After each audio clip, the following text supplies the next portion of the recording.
Captain Elena Vasquez pressed her palm against the observation deck's cold metal railing and stared into the endless black. 3 months ago, the stars outside had been familiar constellations guiding them toward their new home on Kepler 442b. Now they were alien patterns scattered across an empty sky like broken promises. "Captain, the morning briefing is ready," called Lieutenant Commander James Park from behind her. His voice carried the same tired weight that had settled over everyone since the navigation system failed. Elena could hear it in every conversation now, the slow death of hope. She turned away from the viewport. The observation deck, once filled with families pointing excitedly at their destination star, now sat empty except for her. Even the children had stopped coming to look at space. What was the point when space no longer led anywhere? "How many today, James?" she asked, though she already knew the answer would be bad. 17 more families requesting permission to enter extended hibernation," he replied, following her toward the command center. "That brings us to nearly 4,000 people in the pods. Dr. Chun says we can support maybe 2,000 more before we start risking system failures." Elena nodded grimly. The hibernation pods were designed for the final approach to their destination, not for indefinite storage of a hopeless population. But she understood why people were choosing sleep over consciousness. When you're watching your children ask questions you can't answer about when they'll see sunlight again, sleep becomes mercy.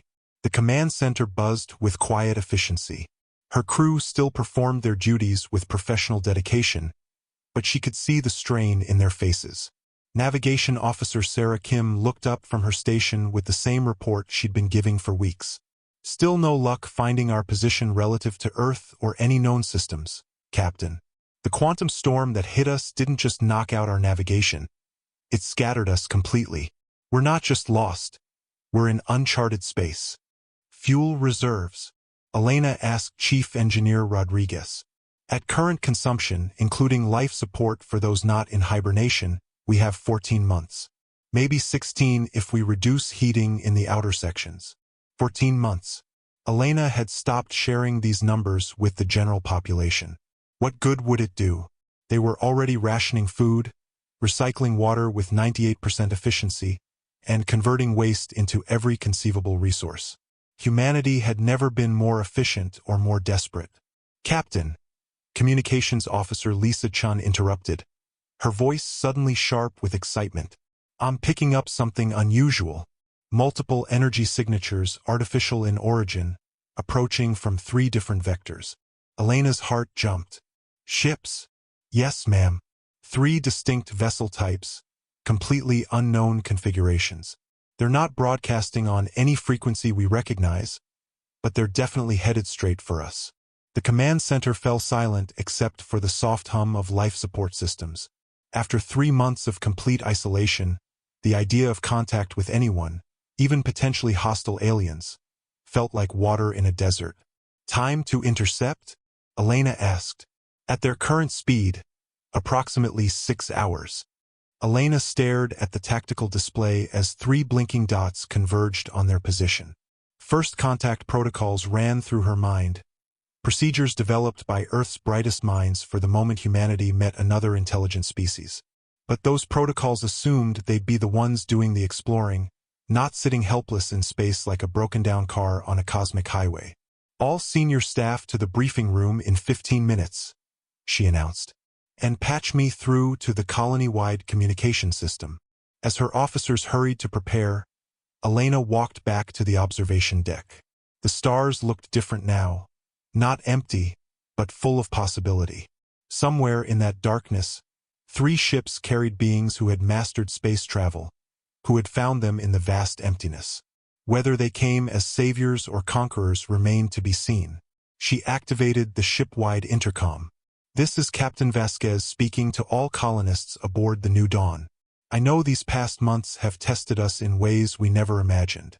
I know many of you have lost hope, but I'm here to tell you that we are no longer alone." Across the ship, she could imagine 12,000 people stopping whatever they were doing, parents waking sleeping children, people emerging from hibernation pods to hear news that might change everything. "We have detected 3 alien vessels approaching our position. We don't know their intentions, but we know they're intelligent beings who have chosen to approach us rather than avoid us. Whatever happens next, we face it as we always have, together, as one human family. She paused, looking out at the stars that no longer seemed quite so cold. Prepare yourselves. History is about to begin. The briefing room had never felt smaller. Elena watched her senior staff file in, their faces mixing hope and terror in equal measure. Outside the small porthole, space remained deceptively calm, giving no hint of the approaching vessels that would determine their fate. What do we know? Elena asked as soon as everyone was seated. Lisa Chen pulled up the sensor readings on the main display. 3 ships, completely different designs from each other. The largest is roughly twice our size, crystalline structure that seems to shift and pulse with internal light. The second is smaller, more traditional metallic construction but with propulsion systems unlike anything in our databases. The third is... She paused, frowning at her readings. The third is what, Lieutenant? It appears to be partially organic, Captain. Living tissue integrated with mechanical components. All 3 are slowing down as they approach, which suggests peaceful intentions. Chief Medical Officer Dr. Amanda Ross leaned forward. Or they're being cautious because they don't know what we're capable of. Either way, they're giving us time to prepare, Elena said. James, what's our defensive capability? Lieutenant Commander Park grimaced. Minimal. We have construction lasers that could be weaponized, but against 3 advanced alien vessels. We'd be throwing rocks at battleships. Good thing we're not planning to fight, Elena replied. Our only weapon is going to be diplomacy. Lisa, any progress on communication? I've been broadcasting mathematical sequences, prime numbers, basic physics constants. So far, no response, but they might be analyzing our signals the same way we're analyzing theirs. Elena stood and walked to the porthole. Somewhere out there, 3 different species were probably having their own version of this conversation. The thought both terrified and fascinated her. Dr. Ross, I need you to prepare medical facilities for potential contact. We don't know what diseases we might share, or what environmental hazards we might face. Already working on it, Captain. I've got isolation protocols ready and every scanner we have calibrated for unknown biology. A soft chime interrupted them. Captain, came the voice of Navigation Officer Kim from the bridge. The vessels have stopped approximately 10,000 kilometers away. They're not moving, just holding position. Elena felt a chill. Holding position how long? About 10 minutes now.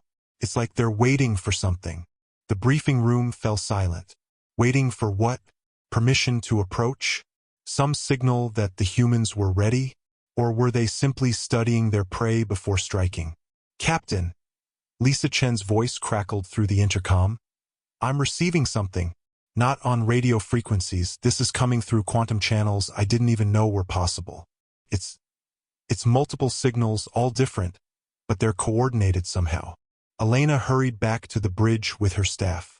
The communication station showed patterns unlike anything she'd ever seen. Not the clean mathematical progressions of human science, but organic, flowing sequences that seemed almost musical. Can you decode any of it? The computer is trying to find patterns. But Captain, I think this might be language. Multiple languages, actually. And they're not broadcasting to us, they're broadcasting to each other. The realization hit Elena like a physical blow.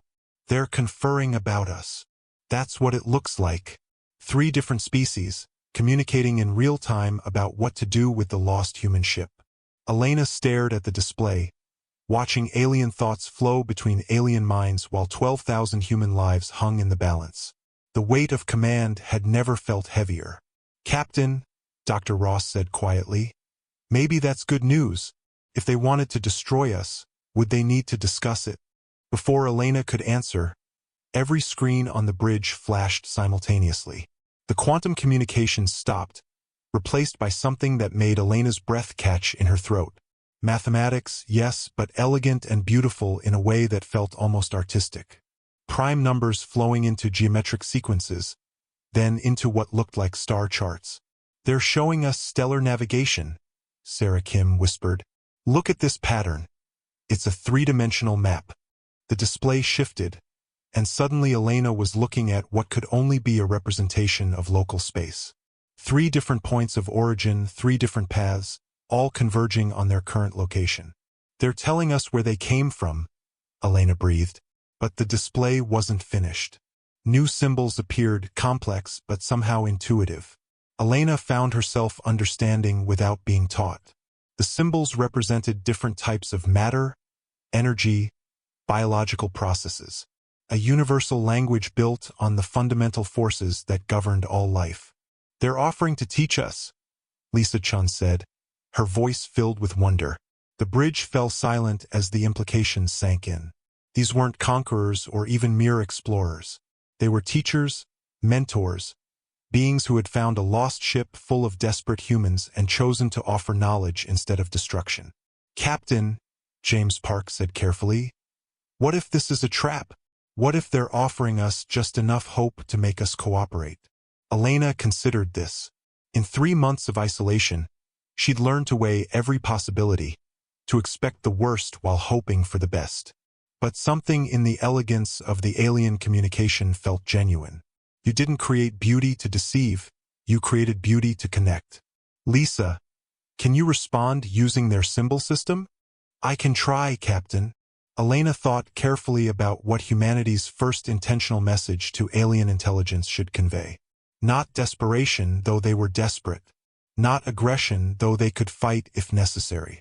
Something that showed who they were at their best.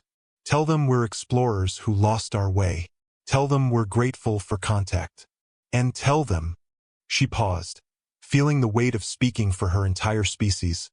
Tell them we want to learn. Lisa's fingers danced over her console, translating Elena's words into the flowing symbols. The message transmitted, and for long moments, space remained silent.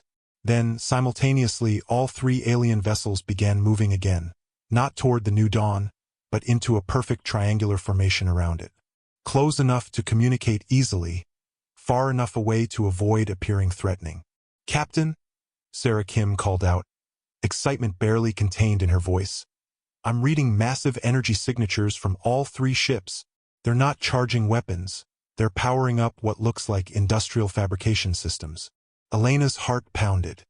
Fabrication systems. It looks like they're preparing to build something, Captain. Something big. Elena had barely slept in the past 48 hours, but exhaustion felt irrelevant as she watched the impossible construction taking shape outside her ship.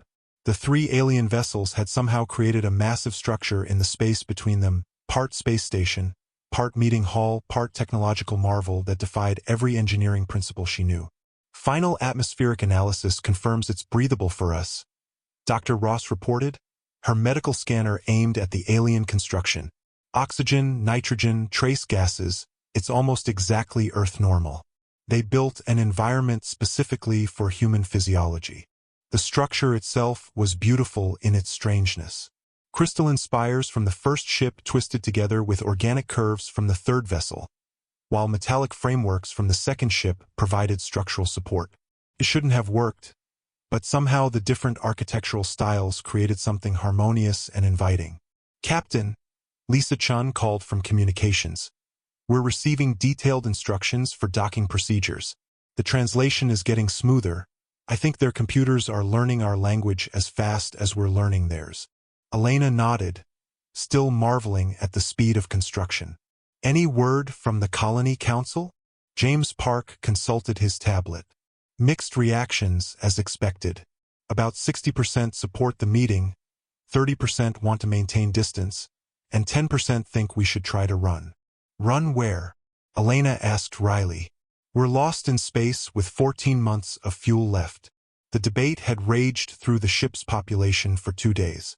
Some colonists saw the aliens as saviors, others as potential enslavers.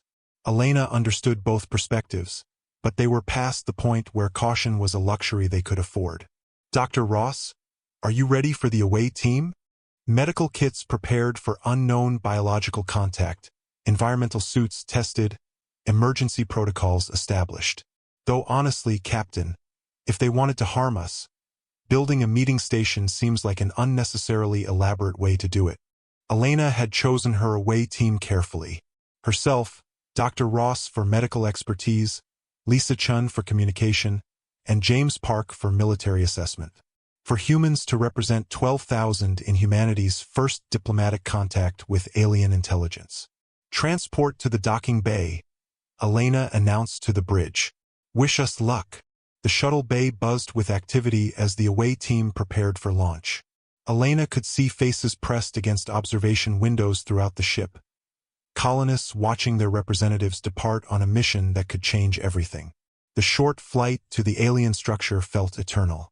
Through the shuttle's viewport, Elena could see details becoming clearer. The station wasn't just functional, it was artistic, with flowing lines and embedded lights that pulsed in patterns that almost seemed like music made visible. Docking sequence initiated, James reported from the pilot's seat. Their guidance system is incredibly sophisticated. It's like the station is reaching out to gently pull us in. Elena felt the soft thump of successful docking, followed by the hiss of atmosphere equalizing. For a moment, nobody moved. They were about to step into a space built by alien minds, to breathe air created by alien technology, to meet beings who might reshape humanity's understanding of its place in the universe. Together, Elena said, and activated the airlock. The corridor beyond was breathtaking. Walls that seemed carved from living crystal refracted light into rainbow patterns, while the floor beneath their feet had the warm feeling of organic wood but the strength of metal. The ceiling curved overhead in impossible arches that made Elena think of cathedrals and caves and the inside of seashells all at once. "Captain," Dr. Ross whispered, "my readings show this entire structure is somehow alive. Not just organic components, the whole thing is a living system." They followed the corridor as it curved gently upward. Elena realized they were walking toward the center of the station, where presumably their hosts waited. Her heart hammered against her ribs, but she kept her pace steady and professional. The corridor opened into a vast circular chamber with a domed ceiling that showed the stars outside. 3 distinct areas had been created, one crystalline and geometric, one metallic and angular, one flowing and organic. At the center, where all 3 styles met, 3 beings waited. Elena stopped breathing. The first being stood nearly 3 meters tall, its body composed of what looked like living crystal that shifted and pulsed with internal light. It had no face as humans understood faces, but Elena felt awareness radiating from it like warmth from a fire. The second being was smaller, roughly human-sized, but its form was a marvel of integrated technology and biology. Metallic components merged seamlessly with what appeared to be organic tissue, creating something that was neither machine nor creature but somehow both. The third being defied easy description. It flowed rather than stood, its form shifting between different configurations while maintaining a consistent sense of identity. Elena found herself thinking of ocean waves and growing plants and wind-shaped clouds all at once. For long moments, all 6 beings, 3 alien, 3 human, simply observed each other. Elena felt the weight of history settling around them. First contact, the moment when humanity stepped into a larger universe. Then the crystalline being spoke, not with a voice, but with patterns of light that somehow conveyed meaning directly to Elena's mind. "Welcome, explorers who became lost. We are the chorus of 3 voices, seekers of knowledge and builders of bridges between the stars." Elena found her voice. "I am Captain Elena Vasquez of the human colony ship New Dawn. We're honored to meet you." The techno-biological being's response came as a warm sensation, accompanied by translated words that appeared in Elena's thoughts. "I am Synthesis Node 7 of the Confluence, shapers of harmony between living systems and constructed reality. Your distress call across the quantum void reached our sensors." "We didn't send a distress call," Elena said, confused. The flowing being's communication felt like music and tasted like rain. "All lost things cry out to be found, whether they know it or not. We are the adaptive children of change and students of possibility. Your ship's quantum signature sang a song of need that traveled farther than your radio waves." Elena felt her worldview expanding. These beings didn't just have advanced technology, they perceived reality in ways humans had never imagined. "Why did you come?" Elena asked. What do you want from us? The three beings exchanged communications in their quantum language before the crystalline chorus responded. We came because the universe is vast and consciousness is precious. What we want is what we hope you want, to learn, to grow, to become more than we are alone. Dr. Ross stepped forward. Our ship is damaged. We're lost, running out of supplies. Our people are losing hope. The synthesis node pulsed with what Elena interpreted as sympathy. We know. We have watched species face such moments before. Some choose isolation and slowly fade. Others choose connection and discover new forms of existence. What are you proposing? Elena asked. The adaptive flowed into a new configuration that somehow conveyed excitement. A joining. Not conquest, not absorption, but voluntary collaboration. Your human creativity and adaptability, combined with our knowledge and resources. Together, we might achieve what none of us could alone. Elena felt the magnitude of the moment. These beings weren't offering rescue, they were offering partnership. Alliance. A chance for humanity to take its place among the stars not as refugees, but as equals. I need to consult with my people, Elena said. The chorus pulsed approvingly. As it should be. Great decisions require the voices of all who will be affected. We will wait. Time moves differently when you are building something that will last for generations. The Colony Council chamber had never hosted a more consequential debate. 200 elected representatives from across the new dawn filled every seat, while thousands more watched through video feeds from their quarters. Elena stood at the center podium, still processing everything she'd experienced during 6 hours of detailed discussions with the Alien Alliance. They call themselves the Triad Compact, Elena explained to the assembled colonists. 3 species who found each other over 1,000 years ago and chose cooperation over competition. They've been searching for other intelligent species to join their alliance ever since. Council leader Margaret Okafor raised her hand. Captain, what exactly are they offering? And more importantly, what do they want in return?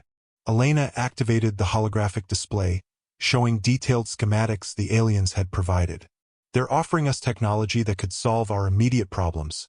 Fuel synthesis, advanced life support, navigation systems that could help us find our way home or locate new worlds suitable for colonization.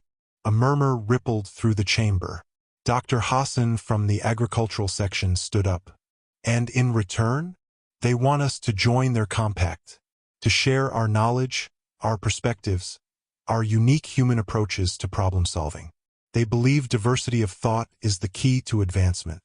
It sounds too good to be true, called out Engineer Martinez from the back. Advanced aliens rescue lost humans and ask for nothing but friendship? What's the catch? Elena had expected this skepticism. After 3 months of desperation, hope felt dangerous. The catch is that joining them would fundamentally change who we are as a species. We wouldn't just be humans anymore. We'd be humans who are part of something larger. Council leader Okafor leaned forward. Explain what that means, specifically. Elena took a deep breath. They're offering to modify our ship into something that can travel between star systems instantly. They want to establish a permanent human settlement in their region of space, where we could maintain our culture while contributing to their scientific advancement. Most significantly, they're offering genetic and technological integration for those who want it. The chamber erupted in shocked conversations. Elena waited for the noise to die down before continuing. They're not requiring anyone to undergo modifications, but they've shown me what's possible. Enhanced intelligence, extended lifespans, the ability to survive in environments that would kill baseline humans. Some of their own people have chosen to remain unmodified, while others have become something beyond their original species. Dr. Ross stepped up to the podium beside Elena. I've reviewed their medical data. The integration process is safe and reversible. They've been perfecting these techniques for centuries. But Captain Vasquez is right.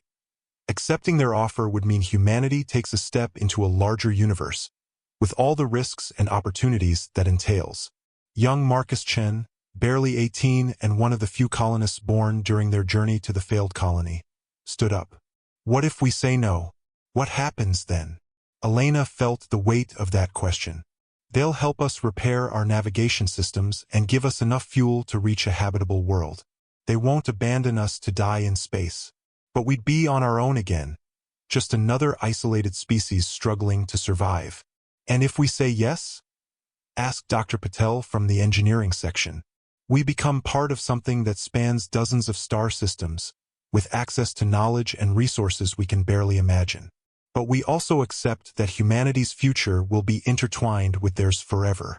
Elena watched faces throughout the chamber, seeing fear, excitement, hope, and terror in equal measure. These were people who had already made one impossible choice, to leave Earth forever in search of a new home. Now they faced an even more momentous decision. Council Leader Okafor called for order. We need to hear from different perspectives. Dr. Kim, you've been vocal about maintaining human independence. Dr. Kim stood, her expression grave. I appreciate the aliens' apparent benevolence, but consider this. Every species that joins their compact loses something of what made them unique. They talk about diversity, but their culture inevitably shapes those who enter it. In 1,000 years, would there still be anything recognizably human about our descendants? A voice from the agricultural section called out, in 1,000 years, will there be any descendants at all if we don't accept help? That's not the choice, Dr. Kim replied. They've offered to help us reach a suitable world even if we refuse to join them. We could maintain our independence and still survive. Marcus Chin stood up again. But why just survive when we could thrive? My generation grew up expecting to colonize a new world, to build something amazing. This offer gives us a chance to build something even bigger. Elena watched the generational divide emerging. Older colonists who remembered Earth tended toward caution, while younger ones who had never known planetary life seemed more willing to embrace radical change. There's another factor to consider, Elena said. Time. They need an answer soon. Not because they're impatient, but because the longer we delay, the more our supplies dwindle. If we're going to attempt to reach another world on our own, we need to start that journey while we still have the resources to survive it. The debate continued for hours. Elena listened to passionate arguments on all sides, feeling the heavy responsibility of her position. Whatever decision the council reached, she would be the one to implement it, to face the consequences, to live with the results. Finally, Council Leader Okafor called for a preliminary vote. All those in favor of accepting the Triad Compact's offer to join their alliance? Hands rose throughout the chamber. Elena counted quickly. It was close but not decisive. All those in favor of declining their offer and accepting assistance to reach an independent colony world? More hands rose. Elena's heart sank as she realized the colony was split almost evenly. And those who need more time to decide? Nearly a third of the council raised their hands. Okafor looked grim. We're clearly not ready for a final decision. Captain, how much time do we have? Elena consulted the message she'd received from the Triad Compact earlier. They understand the magnitude of this choice. They're willing to wait 72 hours for our decision, but no longer. After that, they'll need to return to their regular duties, though they promise to help us reach an independent world if that's what we choose. Then we reconvene in 48 hours for final debate and voting, Okafor announced. Between now and then, I encourage everyone to consult with their constituents, pray or meditate according to your beliefs, and search your hearts for what you believe is best for humanity's future. As the council members filed out, Elena remained at the podium, staring at the holographic display still showing the aliens' technological gifts. 48 hours to decide the fate of human civilization. 48 hours to choose between independence and integration, between the familiar struggles of self-reliance and the unknown possibilities of cosmic partnership. Through the chamber's viewport, she could see the alien station still positioned near their ship, its crystalline spires and organic curves pulsing with patient light. 3 species waited for humanity's answer, ready to welcome them into a larger universe or help them find their own path among the stars. Elena had never felt the weight of command more acutely. In 2 days, she would help decide whether humanity remained alone or took its first steps toward becoming something entirely new. Elena stood in the observation lounge, watching families gather in small groups throughout the ship. The past 48 hours had transformed the New Dawn from a vessel of desperate refugees into something resembling a democracy in its finest hour. Every corridor buzzed with passionate but respectful debate. Every mess hall hosted philosophical discussions that would have made Earth's greatest thinkers proud. The youth vote is heavily in favor of joining, James Park reported, joining her at the viewport. About 75% of everyone under 30 wants to accept the alliance. And the older generations? Split down the middle. Those who remember Earth are torn between fear of losing human identity and recognition that this might be our only real chance for a meaningful future. Elena nodded, having expected as much. She'd spent the last 2 days walking through every section of the ship, listening to her people wrestle with the most profound choice in human history. The conversations had been remarkable. Colonists who hadn't spoken in months found themselves debating philosophy and evolutionary biology with neighbors they barely knew. "What about the families with children in hibernation?" she asked. James grimaced. "That's been the hardest part. Parents making decisions for kids who can't participate in the choice. Most are leaning toward whatever gives their children the best chance at a real life." Through the viewport, Elena could see the alien station had grown even more elaborate over the past 2 days. The Triad Compact had used the waiting time to demonstrate more of their capabilities, constructing what appeared to be recreational facilities and cultural exchange centers. It was as if they were building a physical representation of what partnership could look like. Dr. Ross approached, carrying a tablet full of data. "The medical analysis is complete, Captain. I've reviewed every bit of information they've provided about the integration process. It's remarkable." "Good remarkable or terrifying remarkable?" "Both," Dr. Ross admitted. "The human volunteers from other worlds who've undergone integration show enhanced cognitive function, increased physical capabilities, and lifespans that could reach several centuries. But they're also undeniably changed. Still recognizably human, but evolved beyond what we currently are." Elena felt a chill. "Are they still free to make their own choices?" "As far as I can tell, yes. The integration enhances capability without controlling behavior. If anything, the enhanced humans seem to have greater emotional depth and philosophical sophistication than baseline humans." "Captain," Lisa Chen's voice crackled through the intercom, "we're receiving a final message from the Triad Compact. They're requesting permission to address our entire population directly before the vote." Elena considered this. In the past 2 days, communication with the aliens had been limited to technical exchanges and cultural information sharing. A direct address to the colonists could be seen as interference, or as a courtesy they deserved. "Patch them through to the main assembly hall. Let everyone who wants to attend gather there, and broadcast to the rest of the ship." 20 minutes later, Elena stood before nearly 8,000 colonists packed into the ship's largest gathering space. The remaining 4,000 participated through video links from their quarters or workstations. On the main screen, the 3 alien representatives appeared in perfect holographic detail. The crystalline chorus spoke first, its words appearing as both light patterns and translated text. "People of Earth, children of the 3rd planet around the star you call Sol, we greet you in this moment of great choosing." The technobiological synthesis node continued, "We come before you not to persuade, but to offer perspective. 1,047 years ago, our 3 species faced similar choices. We could remain separate, guarding our unique natures, or risk becoming something new together. The fluid adaptive flowed into a configuration that somehow conveyed deep emotion. We chose transformation. We chose to trust that diversity combined creates strength rather than weakness. We chose to believe that consciousness is too precious to face the universe's challenges alone."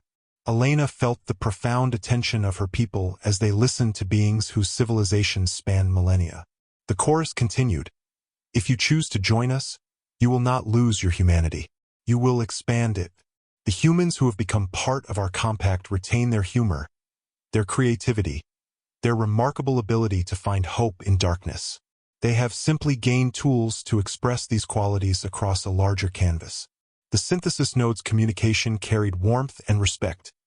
"If you choose independence, we will help you reach a world where you can build the life you envision. There is honor in self-reliance, wisdom in maintaining your own path. We will part as friends and perhaps meet again when the stars align more favorably. Elena watched her people's faces as they processed these words. She saw fear beginning to transform into thoughtful consideration, desperation softening into careful hope. Young Marcus Chin stood up from the audience. What happens to our children? The ones in hibernation, the ones not yet born. The adaptive's response felt like gentle music. Children adapt more easily than adults to new possibilities. Those in hibernation would awaken to a universe of opportunity. Those yet unborn would grow up as citizens of the galaxy rather than refugees from a single world. But they would still be raised with human values, human stories, human dreams. Dr. Kim, who had been one of the strongest voices for independence, raised her hand. How do we know you won't eventually absorb us completely? How do we maintain our distinctiveness? The chorus pulsed with what Elena interpreted as amusement. Because diversity is not weakness to be overcome, it is strength to be celebrated. Our three species have been partners for over a millennium, yet we remain distinctly ourselves. The chorus thinks in harmonics and light. The confluence builds bridges between organic and synthetic. The adaptive flows like water into new forms. Together, we create music no single voice could achieve. Elena felt a shift in the room's atmosphere. The questions were becoming less about fear and more about possibility, less about what might be lost and more about what could be gained. Council Leader Okafor stood up. We're ready for the final vote. All those in favor of accepting the Triad Compacts offer to join their alliance. Elena watched as hands rose throughout the assembly hall.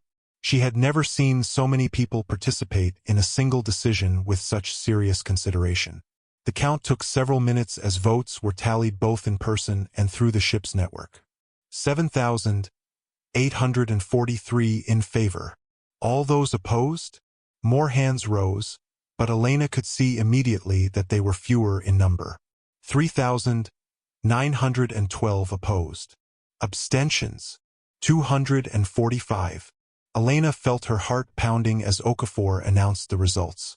By a margin of more than 2-1, we have chosen to accept the Triad Compact's offer of alliance. The assembly hall erupted in cheers, tears, and embraces. Elena saw families holding each other, young people laughing with excitement, older colonists wiping away tears of relief and apprehension.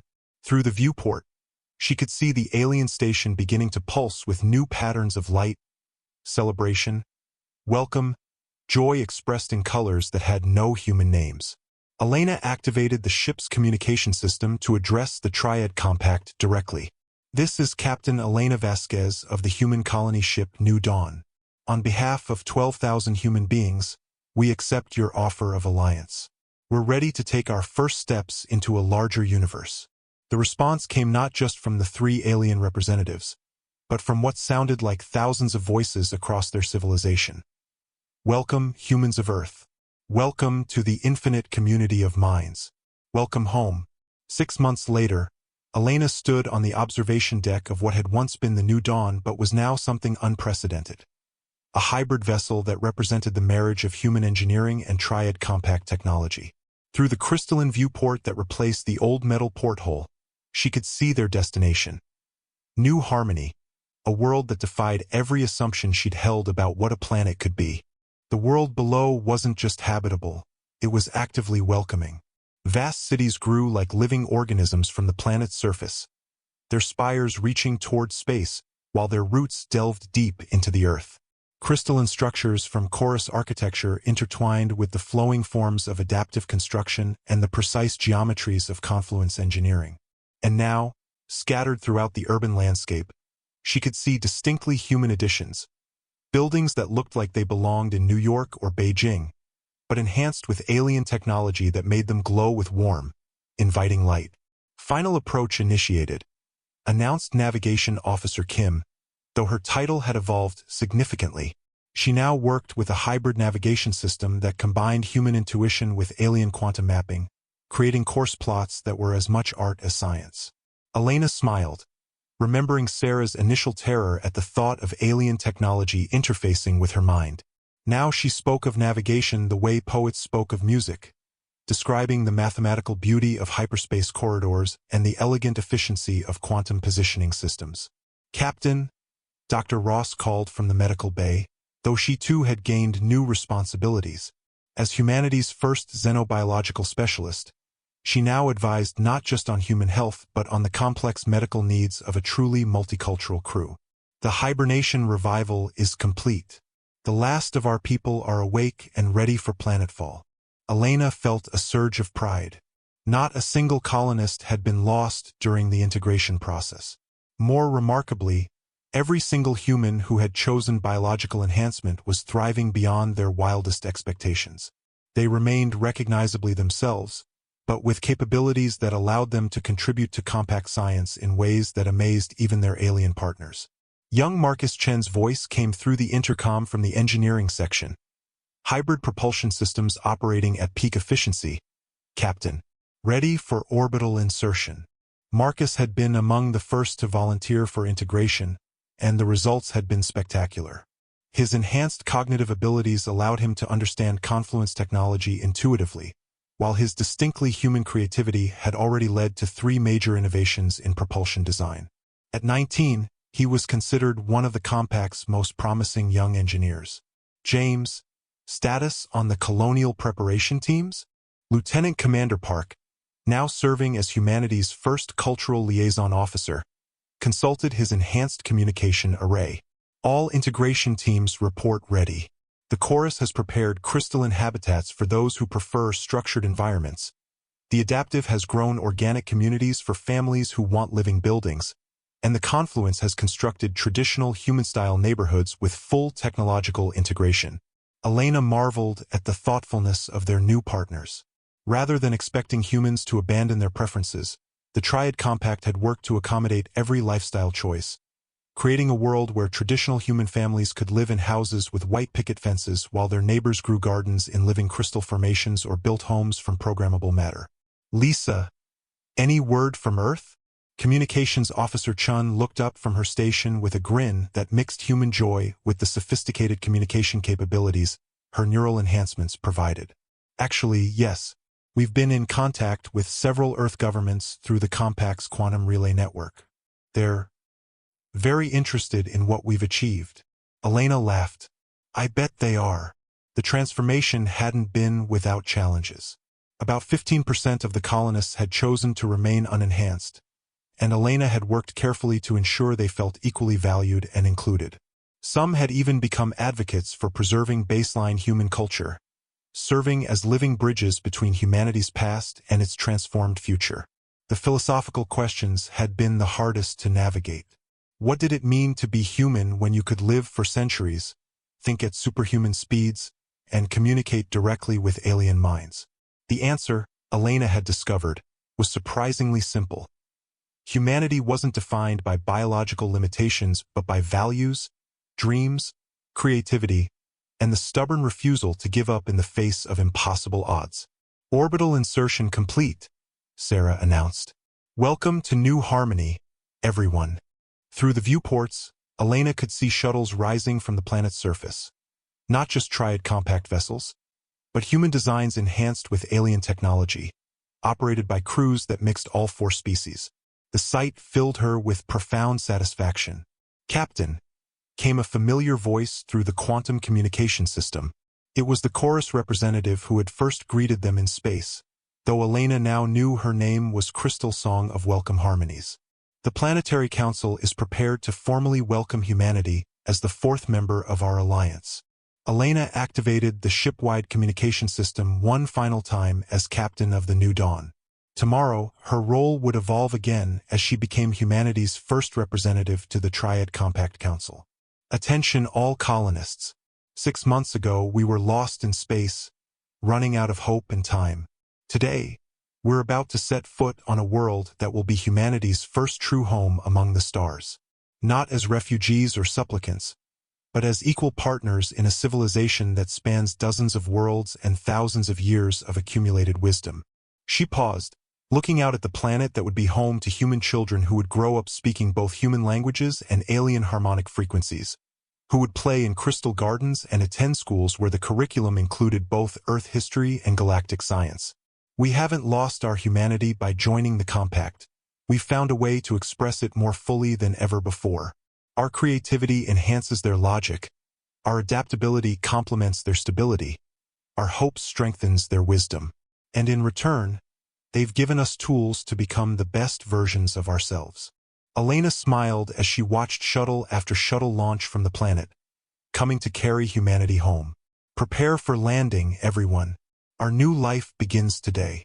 As the first shuttles docked with their ship, Elena reflected on the journey that had brought them here.